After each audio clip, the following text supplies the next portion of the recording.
Bigfoot is living on our farm, and it's becoming unbearable. At first, it was just strange noises at night, heavy steps outside the barn, cattle spooked for no reason. But then we found the prints, bare feet in the mud, each one bigger than a dinner plate. And that's when everything changed. The coyotes stopped howling. Our dog refused to leave the porch. Something was watching us from the cornfields, closer every night. We locked the livestock in, set up cameras, but the cameras came back, twisted and broken. Then came the pounding on the walls, the stink of rot drifting through the house, and the sound of something massive walking across the roof. Out here, miles from town, nobody's coming to help. So the question is, what happens when the thing you're supposed to fear in the woods decides to make your farm its home? Let me know in the comments which city or country you're listening from.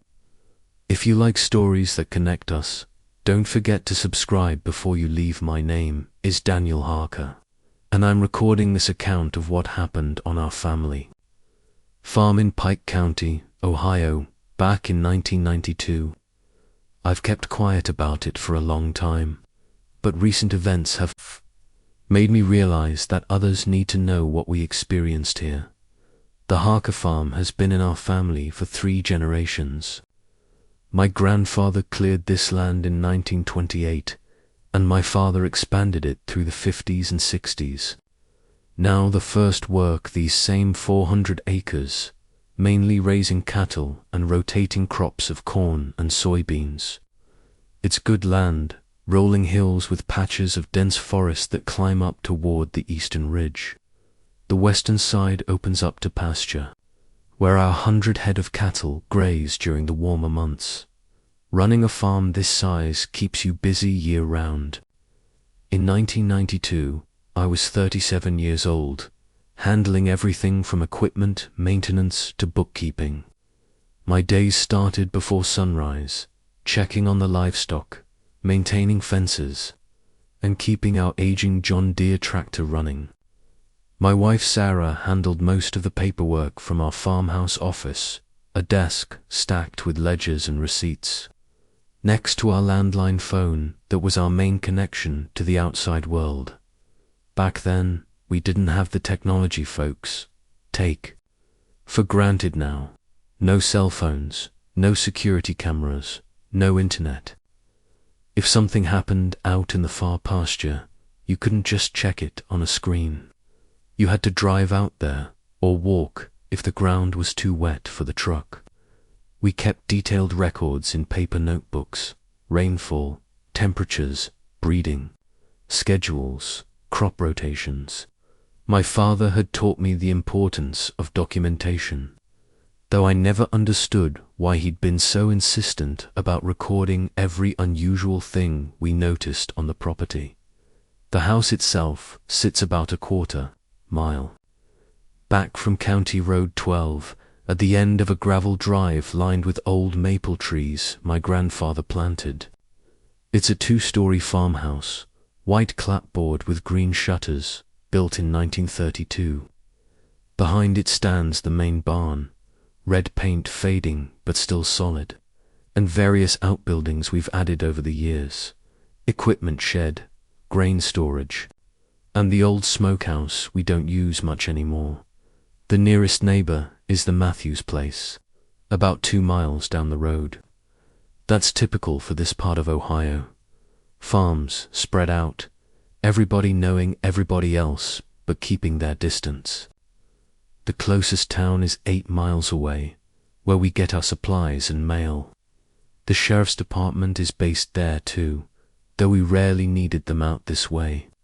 Farm communities tend to handle their own problems. I found my father's journals in the attic that spring while looking for some old equipment manuals. 7 notebooks dating from 1963 to 1978, filled with his precise handwriting. Most entries were ordinary farm business, but some pages caught my attention. Notes about unusual sounds at night, livestock acting, strange, unexplained tracks in the mud. He'd drawn some of them, measured them carefully, but he never wrote directly about what he thought might have made them. Looking back, I wish I'd paid more attention to those journals. Maybe I would have been better prepared for what started happening that summer. But farming teaches you to focus on what's in front of you: the weather, the crops, the cattle, the endless cycle of tasks that keep everything running. Strange noises and odd tracks don't pay the bills or feed the livestock. That spring had been wet, which meant more work keeping the cattle out of the mud and checking for fence damage from soil erosion. I was usually in bed by 9:30, exhausted, then up again at 4:30 when the rooster crowed. Sarah said I was working too hard, but that's just farm life. You do what needs doing, day after day, season after season. I never expected our ordinary routine to change so dramatically. Never imagined I'd be sitting here, years later, recording this story. But I need to get it down. Need to explain what happened here, on this land that's been in my family for nearly 70 years. It started with small things at first, so subtle I might have missed them if I hadn't been keeping notes like my father taught me. The morning of June 12th, I found the cattle bunched up at the far end of the pasture, something they rarely did unless spooked. They were still agitated when I approached, and it took longer than usual to get them moving toward the barn for morning milking. That evening, after sunset, I heard heavy footsteps outside the barn while I was finishing up the last of my chores. They weren't the familiar sound of cattle. These were different, more deliberate. The wooden floorboards of the barn creaked under my boots as I moved toward the door, my flashlight beam cutting through the dusty air. When I stepped outside, the footsteps stopped. The security light cast long shadows across the yard, but nothing moved in them. I started keeping the old tape recorder in my jacket pocket after that night.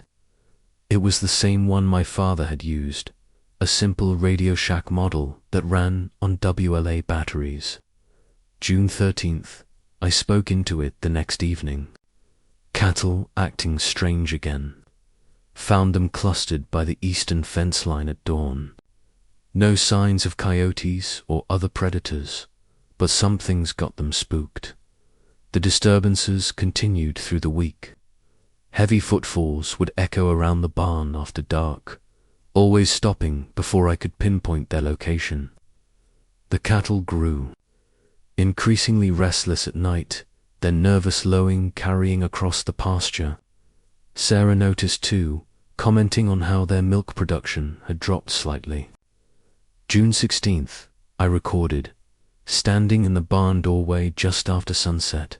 More unusual sounds tonight. Like something heavy walking around. The tape captures the sudden silence that fell over the barn, followed by 3 distinct footsteps. On the gravel outside, they sound closer than any previous incidents, and heavier, much heavier than a person's stride. I convinced myself it had to be trespassers, maybe teenagers causing trouble.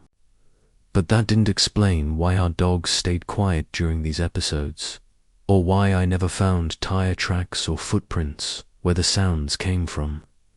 The cattle's behavior suggested they sensed something out there, something that made them nervous, enough to abandon their usual grazing patterns.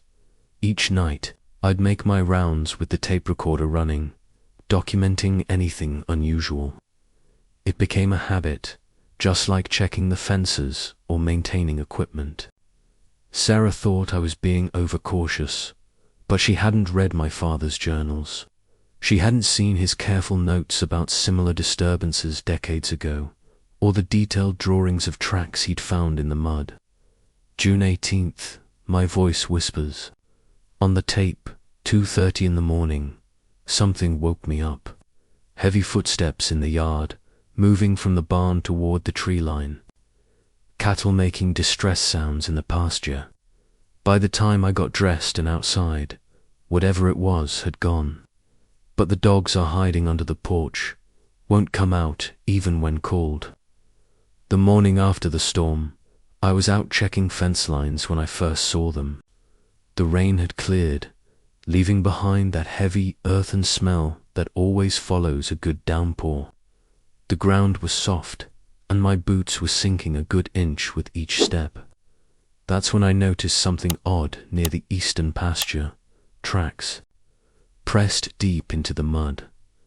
At first, I thought maybe one of the cattle had gotten loose, but these weren't hoof prints. They were feet, bare feet, but the size. I've worked this land for 23 years, and I've never seen anything like it. The impression was easily 15 inches long, with 5 distinct toes clearly visible in the morning light. The mud had captured every detail perfectly. I pulled out my tape recorder, the same one I'd been using to document the strange noises we'd been hearing. October 12th, 1992, found unusual tracks after the storm. Single line of prints, heading north toward the tree line. Depth suggests significant weight. I paused, measuring the stride length with my arm. Roughly 6 feet between prints. I called Margaret and Chris out to see them. Chris came running, but Margaret took her time, carrying her coffee mug like a shield. The moment she saw the prints, she shook her head. "It's those Miller boys from up the road," she said firmly. "They're always causing trouble. Remember when they tipped over old Johnson's mailbox last summer?"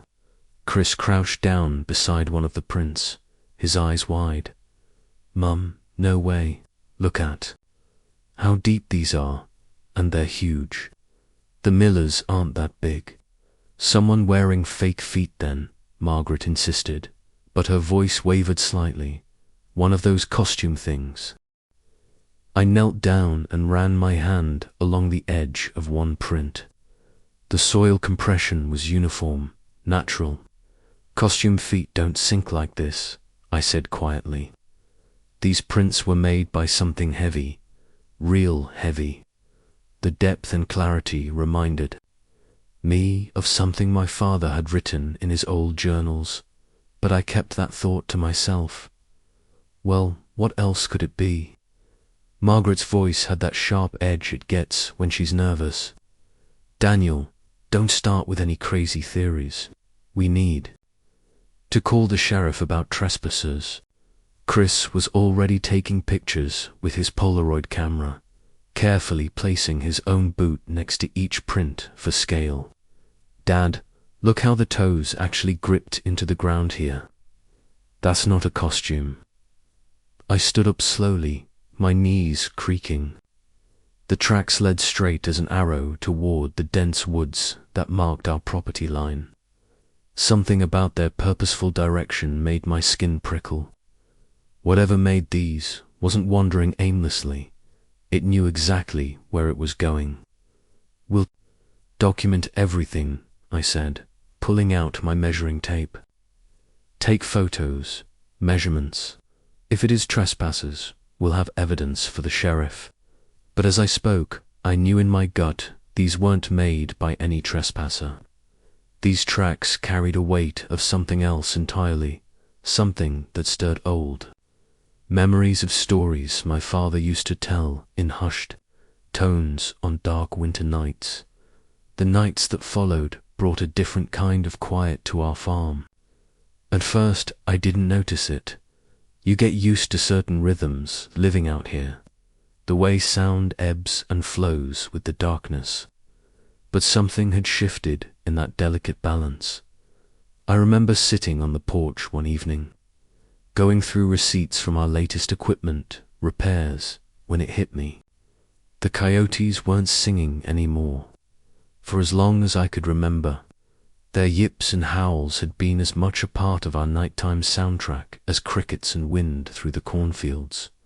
But now, nothing. Margaret noticed it too.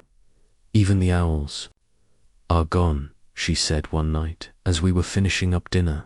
She was right. The great horned owls that had nested in our old sycamore tree for 3 seasons straight had fallen silent. Their absence left a hole in the night that seemed to grow wider with each passing sunset.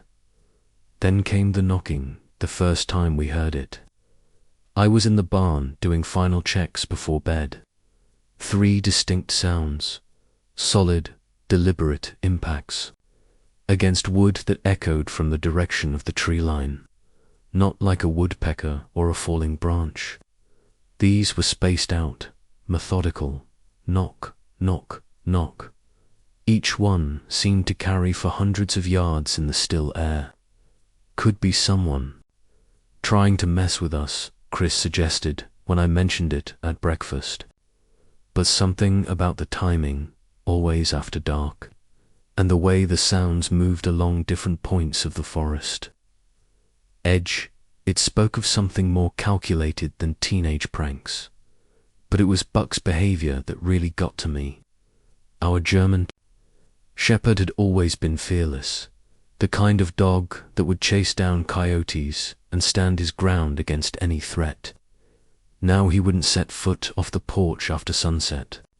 No amount of coaxing or commanding could get him to budge. I remember one particular night when I needed to check on a pregnant heifer in the barn. Buck just sat there, trembling, his ears pinned back. When I tried to lead him by the collar, he dug in his paws and whined a sound I'd never heard him make before. His eyes were fixed on something in the darkness beyond the yard lights, something I couldn't see. That's what rattles you the most out here, when an animal that spent its whole life in these fields suddenly starts acting like it's in unfamiliar territory.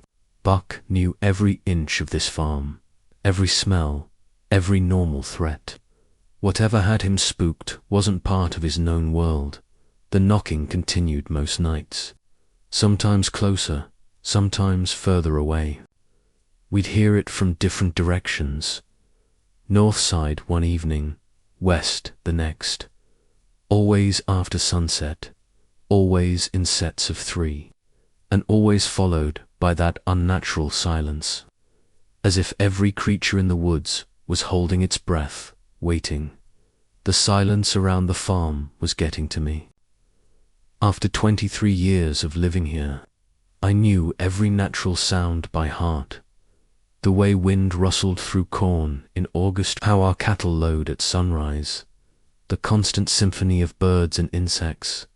But now, nothing. Just that heavy, quiet, and those damn knocks in the night. I drove into town early Tuesday morning and bought 4 trail cameras from Wilson's Hardware. They weren't cheap, $348 with tax, but I needed answers. These were decent units too, with infrared capability and motion sensors. The kind hunters used to track deer patterns. I figured if something was moving around my property at night, I'd catch it on film. I spent that afternoon mounting them strategically. One faced the barn's main entrance, another watched the cattle pen, and I placed 2 more along the tree line where we'd found those tracks.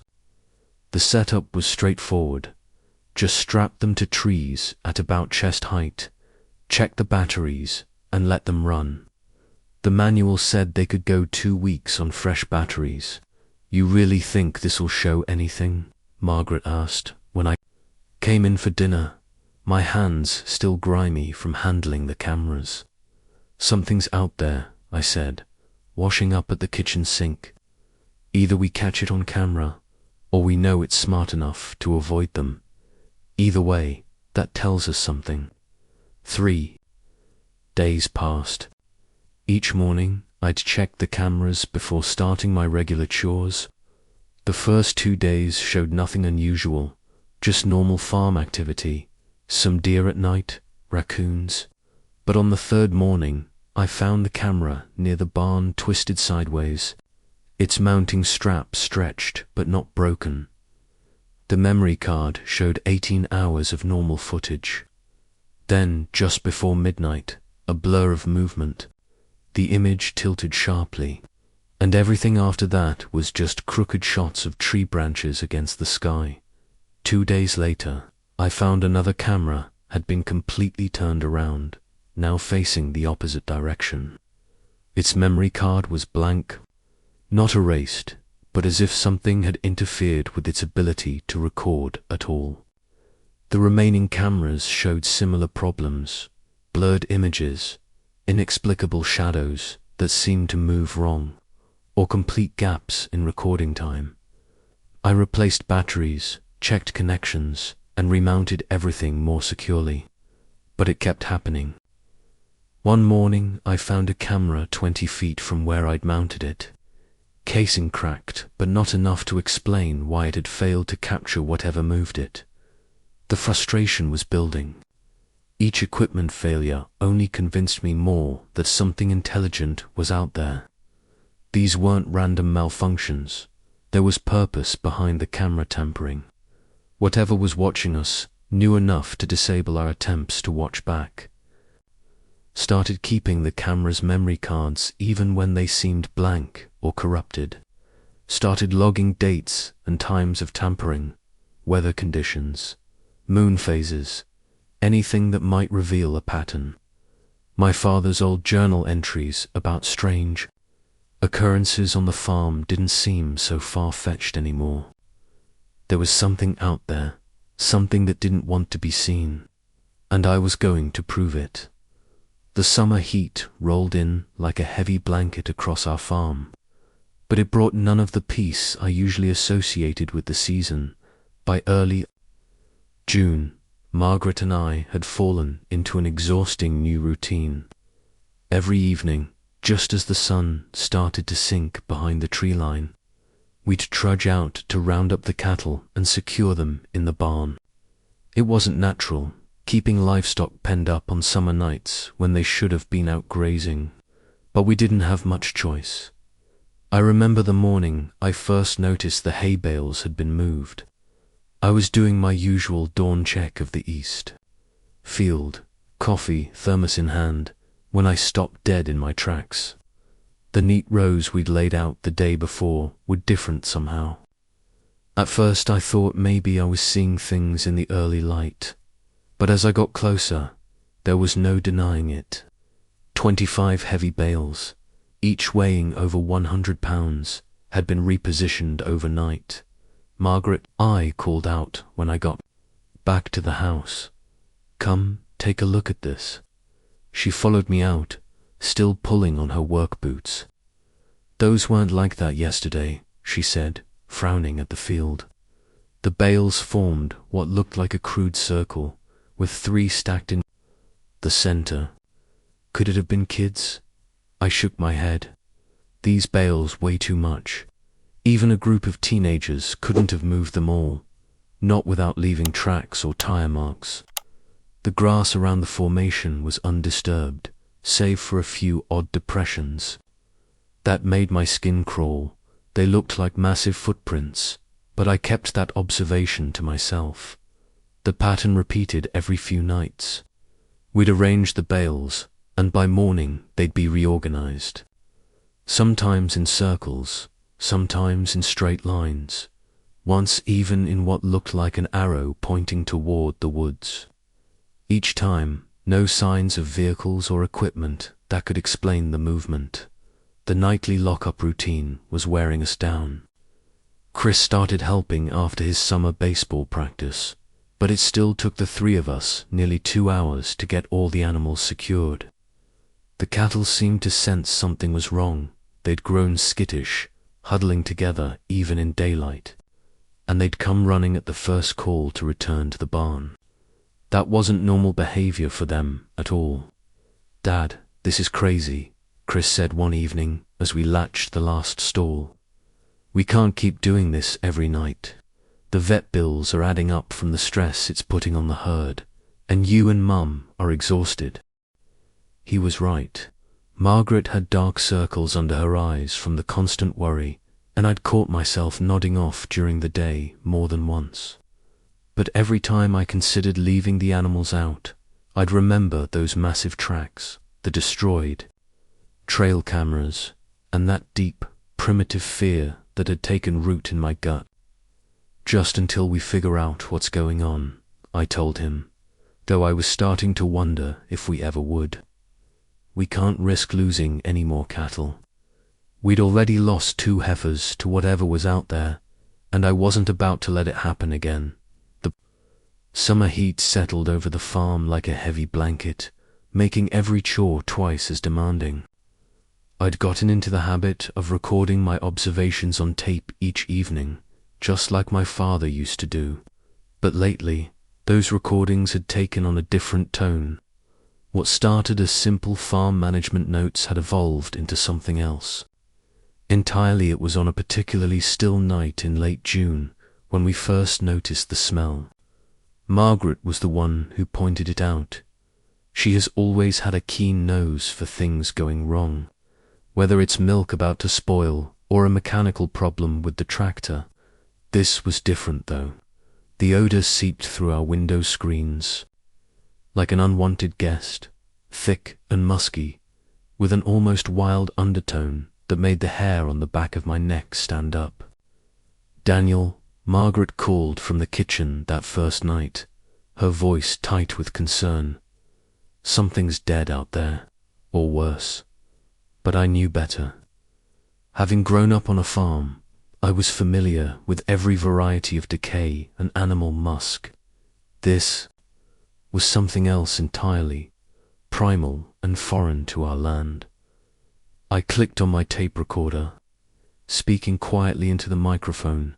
June 28th, 11:15 p.m. Strong odor present around the house. Unlike anything I've encountered before. Similar to wet fur mixed with something. I can't quite place it. Margaret's worried. Temperature is 72 degrees, no wind. The smell became a regular visitor on still nights, always stronger near the cornfields.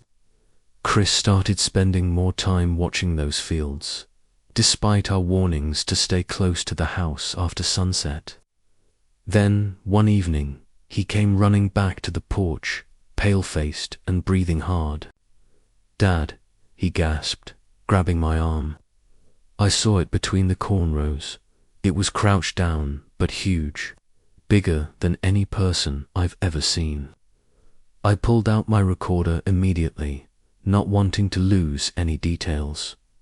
July 3rd, 8:45 p.m. Chris reports visual contact in the south cornfield. Subject described as large, crouched figure. Light conditions, dusk, approximately 30 minutes after sunset. It wasn't a person, Chris insisted, his voice shaking slightly. The way it moved when it saw me. It just sort of melted back into the corn. No person could move that quiet through full-grown corn. Margaret overheard us from the kitchen window. "Daniel, I want those fields checked before dark from now on. And Chris, you stay away from there unless your father's with you." I could hear the fear beneath her practical tone. The uncertainty was wearing on all of us. Each night, I'd sit at my desk, reviewing the tape recordings, trying to piece together what was happening to our farm. The logical part of my mind wanted to dismiss it all, the tracks, the knocking, this figure Chris saw. But the evidence kept mounting, and that smell was impossible to ignore or explain away. The morning started like any other, with Margaret heading out to collect eggs from the chicken coop. I was in the barn, reviewing feed calculations, when I heard her scream. Not the kind of shriek you'd expect from finding a snake or raccoon. This was different, filled with a raw kind of fear that made my skin crawl. I dropped my ledger and ran. When I reached the coop, Margaret was backed against the wire fence, her collection basket dropped at her feet, eggs broken and oozing into the dirt. She pointed wordlessly at the roof overhang. There, tucked up under the eaves, were what looked like crude figures made of woven sticks. Not just one or two, At least 7 of them, each about 8 inches tall, bound together with what appeared to be long grass or plant fibers. They weren't the kind of thing kids would make. The weaving was too intricate, too deliberate. Some had extra branches worked in that looked like arms or legs, giving them an unsettling human quality. "Daniel," Margaret's voice quavered, "those weren't there yesterday. I would have seen them when I locked up the chickens." I reached up and carefully removed one of the figures. The wood was fresh, still green inside where it had been bent and twisted. The grass bindings were still damp with morning dew. Whatever or whoever had made these had done so during the night. "We need to call someone," Margaret insisted, following me back to the house. "The sheriff, the game warden, anybody." "This isn't natural, Daniel. First the tracks, then the knocking, now these things. What's next?" "And tell them what?" I countered, though my resistance was wearing thin. "That we've got stick figures and strange noises. They'll think we're crazy." "Don't care anymore." Margaret slammed her hand on the kitchen table. "What about Chris? What if he'd found those things? What if whatever's making them decides to get closer to the house?" She was right. I'd been avoiding involving authorities out of pride, maybe fear of ridicule, but these artifacts crossed a line. They showed planning, purpose, intelligence. The thought made my stomach turn. I called the sheriff's office that afternoon.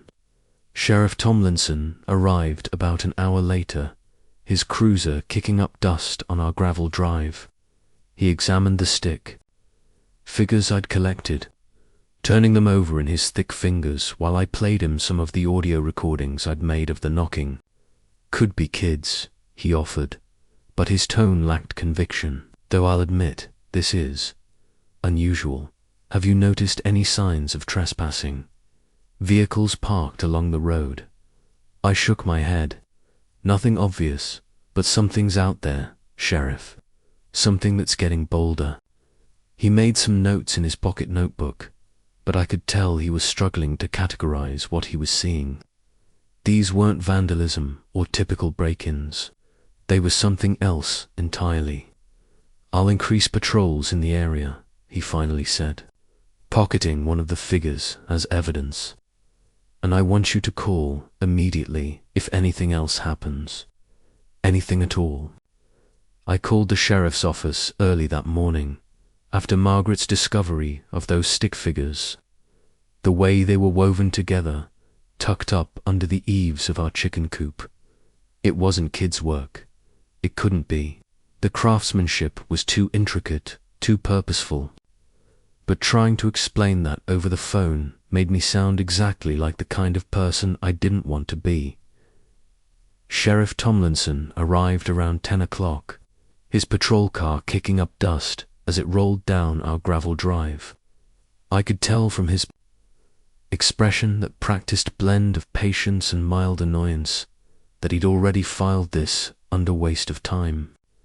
He carried his notepad more like a prop than a tool.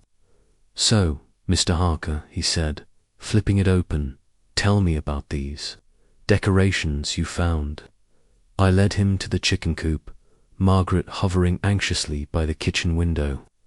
The stick figures were still there, exactly as we'd found them. 3 of them, each about 8 inches tall, bound with what looked like stripped bark or vine. "Could be kids," Tomlinson offered immediately, barely glancing at them. "We get a lot of that this time of year, teenagers out of school, looking for trouble." "Kids don't usually leave footprints 16 inches long," I said, pulling out the photographs I'd taken of the tracks, "or twist solid metal trail cameras like they're made of tin foil." He examined the photos with the same rehearsed skepticism, but I caught something in his eyes, a flicker of recognition, maybe, or concern, before he handed them back. "Listen," he said, lowering his voice, "I understand you're worried, but I've got 3 break-ins over in Miller Township, a string. of mailbox vandalism cases, and exactly 2 deputies to cover 60 square miles. I can't justify allocating resources to investigate. Well, the conversation might have ended there if Officer Harding hadn't chosen that moment to pull up. He was doing his regular rounds for the Division of Wildlife, checking on reported bear activity in the area. The sheriff's posture changed subtly when Harding approached, a professional courtesy, but also something else. Harding studied the stick figures longer than Tomlinson had, measuring them with his pocket tape. He asked detailed questions about the tracks, the timeline, the changes in local wildlife behavior. The sheriff stood back, watching, his thumbs hooked in his belt. Later, after Tomlinson left with his empty notebook and non-committal promises to keep an eye out, Harding lingered. He waited until the patrol car was well down the road before speaking. "You're not the only one," he said quietly, glancing toward the tree line. 3 farms over in Adams County reported similar things last month. Tracks, strange structures, livestock acting up. Nobody wants to file official reports anymore. Gets too complicated. But, he paused, choosing his words carefully, whatever this is, it's not bears, and it's not kids. He wouldn't say more than that, but his warning was clear enough in what he left unsaid. As I watched him drive away, I felt the weight of isolation settling back over our farm. We were on our own with this, whatever it was. The authorities couldn't or wouldn't help us. The nights have become almost unbearable now. It started with those low whistles, not like any bird call I've ever heard in my 38 years on this land. They circle the house after sunset, moving with deliberate slowness, as if making them want us to know we're being watched. Last night, I sat at the kitchen table with my father's old Winchester 30-30 across my lap, listening. Margaret had finally gotten Chris to sleep around 9:30, but I could hear her tossing and turning upstairs. The whistles started around 10 o'clock, just like clockwork. 3 distinct notes, low to high, repeated every few minutes. They'd move from the corner by the oak tree to somewhere near the tool shed, then over to the chicken coop and back again. I've started recording everything on tape, though my hands shake sometimes when I'm changing the cassettes. June 15th, 1993, 10:47 p.m. I whispered into the recorder. 3rd night of the whistling, moving counterclockwise around the house, closer than before. The pressure, that's the only way I can describe it, feels almost physical now, like something massive is just beyond our circle of yard lights, watching, waiting. The dog won't even whimper anymore. He just presses himself against the wall beneath Chris's window and trembles. Margaret found me, loading shells into the rifle yesterday afternoon. "What good will that do?" she asked, her voice tight with worry. "If it's what you think it is." She didn't finish the thought. She didn't have to. I've asked myself the same question every time I check the weapons action. What good would a do against something that can twist steel trail cameras like they're made of tinfoil? But having the rifle gives me something solid to hold on to when that presence pushes against the darkness, testing our resolve. I don't sleep anymore, Margaret confessed this morning over coffee. Her hands were wrapped so tight around her mug, I could see her knuckles turning white. I keep hearing something, breathing outside Chris's window. Heavy breathing, Daniel. Like it's right there on the other side of the wall. I didn't tell her I've heard it too. Or about the scratching sounds I caught on tape 2 nights ago, not like any bear or coyote I've ever encountered. The microphone picked up something that sounded almost like words buried in those deep, rumbling breaths. Almost, but not quite.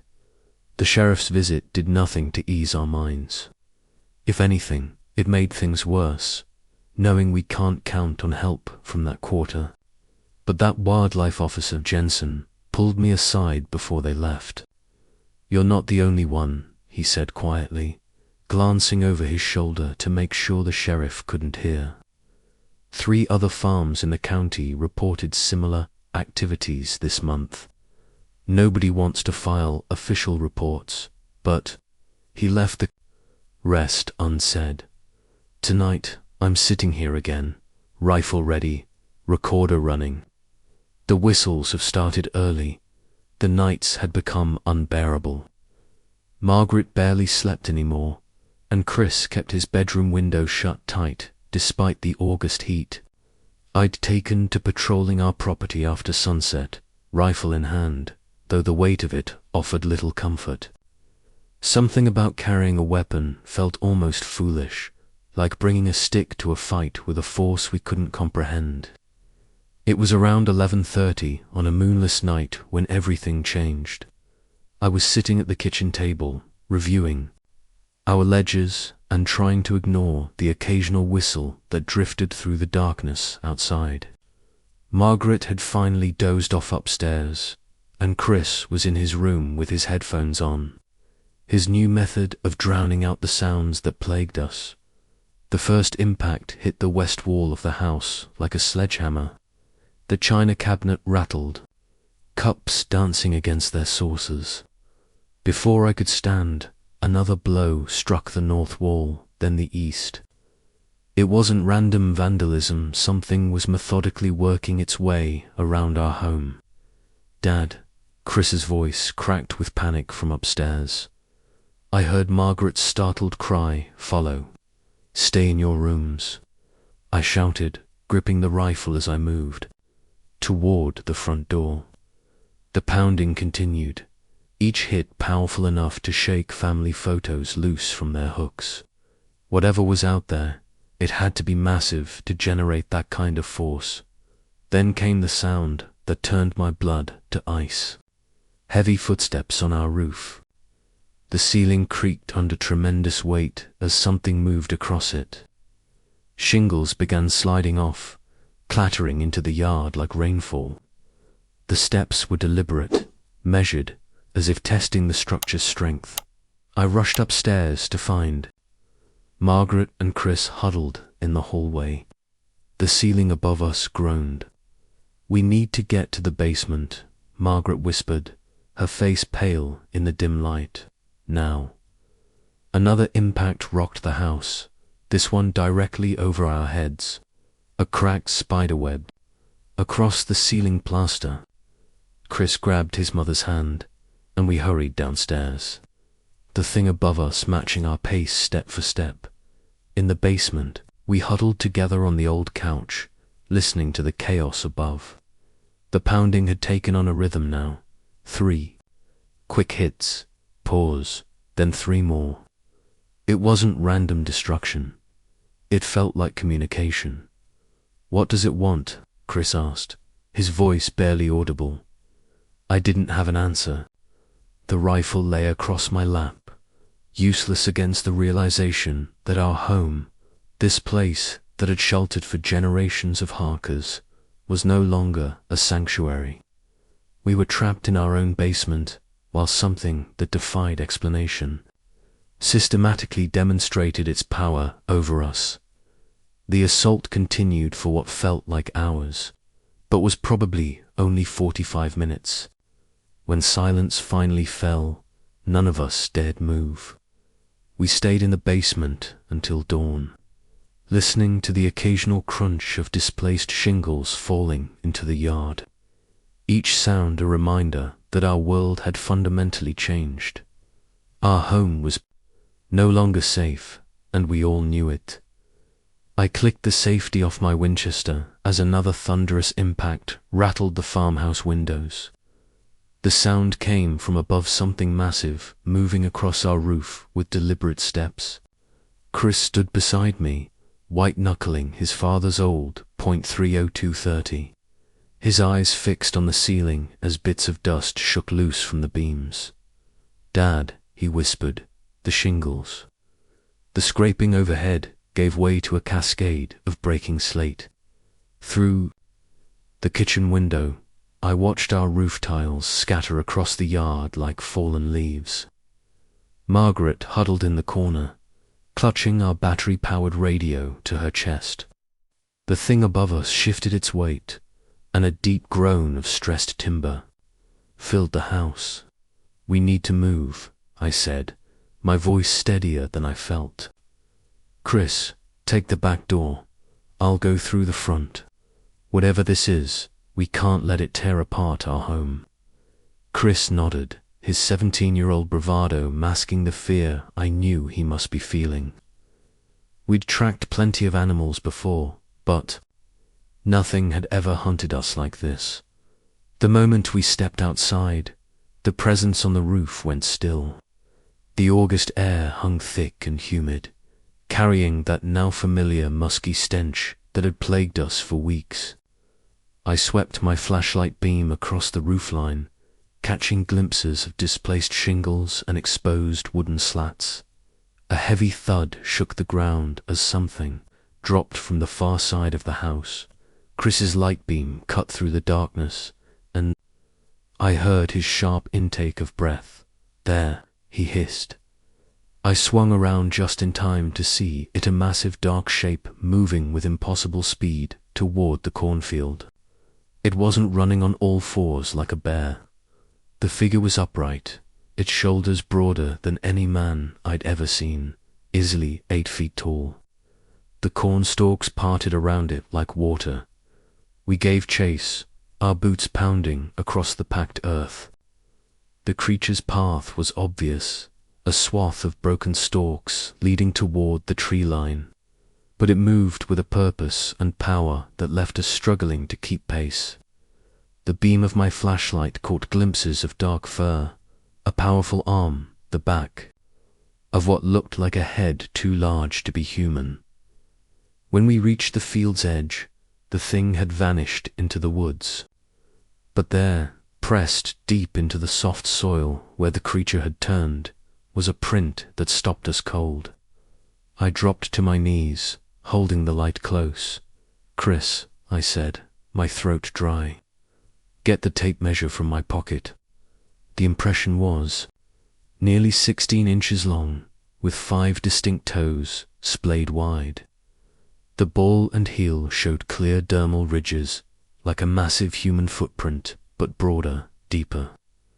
The pressure needed to leave such a mark in packed soil would require something weighing hundreds of pounds. Chris's hand trembled as he held the measuring tape. "Dad, what are we dealing with here?" I stared at that print, my mind refusing to form the word that would explain what we'd just witnessed. The forest beyond seemed to press closer, watching, waiting. Something intelligent had just attacked our home, something that walked on 2 legs but was far from human. The next morning, I called the sheriff's office again. This time, they sent both Deputy Collins and Wildlife Officer Harding to investigate. I could tell from their expressions as they pulled up in their separate vehicles that they were already dismissive of what they'd find. Another disturbance. "Mr. Harker," Deputy Collins sighed, adjusting his belt as he stepped out of his cruiser. "You mentioned something about roof damage." I led them around the house, pointing out the scattered shingles across the yard. "Look at the pattern," I insisted. "These weren't torn off by wind. Something was up there, moving deliberately." Officer Harding crouched down, examining one of the broken slate pieces. His weathered face remained neutral, but I noticed how his eyes lingered on the claw marks scored across its surface. "And the footprint?" Deputy Collins asked, following us toward the cornfield. "You said it was 16 inches long." "Yes," I replied, my frustration mounting. Chris and I both measured it. It was right here, clear as day. But my heart sank as we approached the spot. The morning dew had softened the soil, and though the Impression was still visible. It had lost some of its definition. Officer Harding knelt beside the print, pulling out his measuring tape. I watched as he documented its dimensions in his field notebook, his movements methodical. The shape is unusual, he admitted carefully, but without better preservation. I can't make any definitive statements about its origin. What about the roof? Margaret demanded, having joined us outside. Those shingles didn't tear themselves off. Something was on our house last night. Deputy Collins shook his head. Ma'am, we've been through this before. Without clear evidence of criminal activity, there's not much we can do. Could be vandals, could be weather damage that finally gave way. Vandals, Chris exploded, his teenage voice cracking with anger. We saw it. It was huge, walking on 2 legs. No person could move like that. Son, Deputy Collins said patronizingly. In my experience, excitement and darkness can play tricks on the mind. Maybe you saw a bear. It wasn't a bear. I cut in firmly. We know what bears look like. This was something else entirely. Officer Harding pulled me aside, while Deputy Collins continued taking statements from Margaret and Chris. His voice dropped low, almost apologetic. Listen, Daniel, off the record. You're not the only one reporting strange occurrences. 3 farms in the next county over have filed similar complaints this summer. Then why won't anyone take this seriously? I demanded. He glanced around before continuing. My hands are tied. I can document tracks, damage, signs of large wildlife. But the moment I start entertaining anything unusual, in my official reports, I risk my credibility. My job, I understood his position, but it didn't make it any easier to accept. The deputy was already heading back to his cruiser, clearly considering the matter closed. Officer Harding lingered a moment longer, studying the tree line with an unreadable expression. I'll file the property damage report, he said finally. But without concrete evidence, he left the sentence hanging, and I watched both vehicles pull away, leaving us alone with our damaged home and shaken nerves. Margaret's hands were trembling as she gathered some of the broken shingles. What are we supposed to do now? She asked. Just wait for it to come back. Chris kicked angrily at the ground where the footprint was slowly disappearing. They think we're crazy or lying.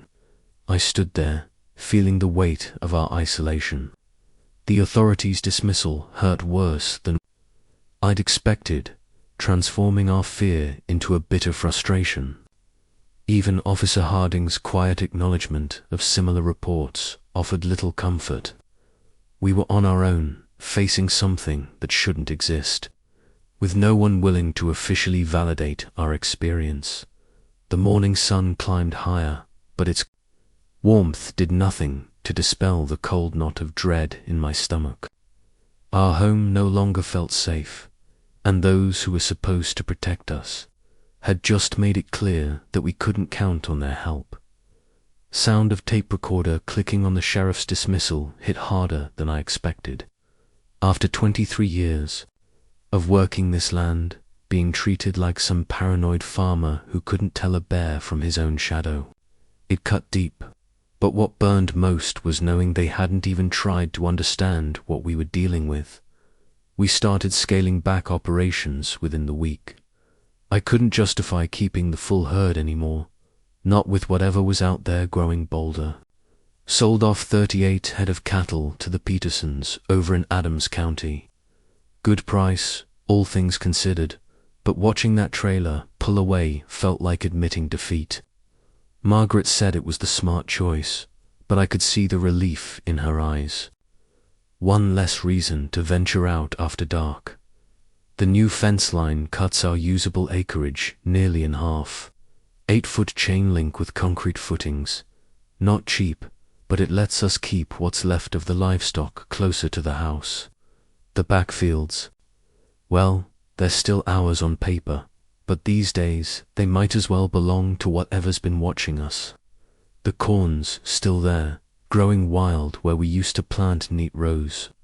Sometimes I catch Chris staring out that way, but he doesn't talk about it anymore. Not since that night. Margaret won't set foot past the new fence line. Can't blame her. She's taken to keeping the curtains drawn even during daylight hours. Says she can feel eyes on the house. Maybe she's right. The chickens are nervous too, despite being closer to the house now. Their coop sits right against the new fence, and some mornings I find them huddled in the corner furthest from the tree line. I'm still making these recordings, though I'll admit the purpose has changed. Started out hoping to document evidence, prove what we were seeing was real. Now, heavy sigh. Now, I suppose I'm just leaving a record. Something to explain why we had to change everything. Why we couldn't just carry on like nothing happened. Chris barely speaks these days. His mother's worried, says he's withdrawing from his friends, spending too much time in his room. But I see him sometimes, late at night, sitting at his window with that old Polaroid camera, waiting. The few times I've tried to talk to him about that night, about what we saw in the field, he just shakes his head. They wouldn't believe us anyway, Dad, he says. And he's right. Sound of papers, shuffling. The wildlife officer, Thompson, was his name. He stops by sometimes, never officially, mind you, just passing through. He doesn't say much, but he listens. That's more than most do. Last week he mentioned other farms going quiet, families moving away without explanation. Didn't elaborate, but his expression said enough. Pause. Sound of chair creaking. These tapes used to be about finding answers. Now they're just, I don't know. A confession, maybe, or a warning. Though who I'm warning, I couldn't tell you. Nobody wants to hear it anyway. Click of tape recorder, sound of tape recorder clicking on. It's been 15 years since those nights changed everything on our farm.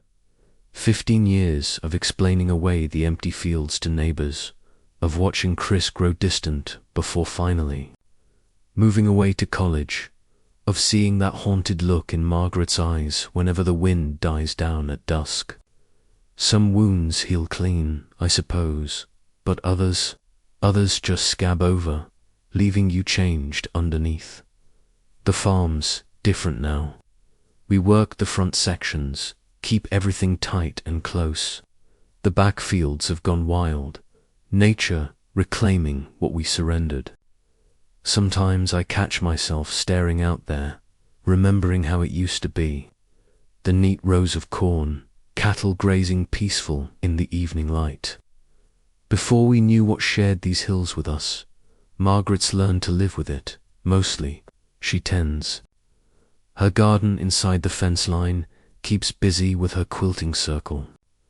But I notice how she tilts her head sometimes, listening when the house gets too quiet.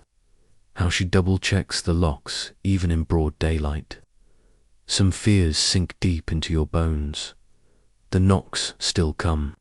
Not as often as before, thank God, but on still nights when the air hangs heavy. Pause, I'll hear them echoing across the valley. 3 sharp raps, always in that same pattern, like something testing the boundaries, reminding us it's still there, still watching. I've found tracks over the years, fresh ones, pressed into mud after heavy rains or in snow during winter. Always at the edge of the tree line, never closer.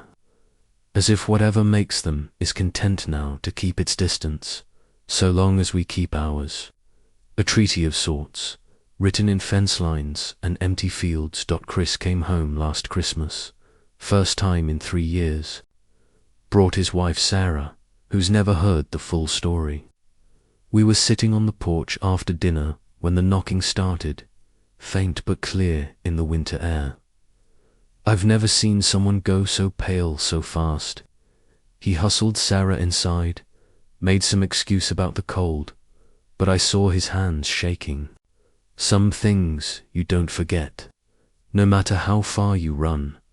Long pause, sound of ice cubes clinking in a glass. I'm recording this final tape because, well, because someone should know, should understand why we changed, why we gave up half our land, why we don't answer when something knocks in the night. The sheriff's office has a file somewhere, gathering dust. Thompson, the wildlife officer, retired years ago. The evidence we gathered, what little survived, it's all boxed up in the attic now. Proof that wouldn't prove anything to anyone who wasn't there. But if you're hearing this, if you live in these hills, let me leave you with one piece of advice. When the knocks come, and they will come, don't answer, don't investigate, don't try to prove anything. Just lock your doors, hold your loved ones close, and wait for dawn. Because whatever's out there, it's patient, and it's waiting for an invitation. Click of tape recorder if this story lingered with you. Subscribe, I'll return tomorrow with more.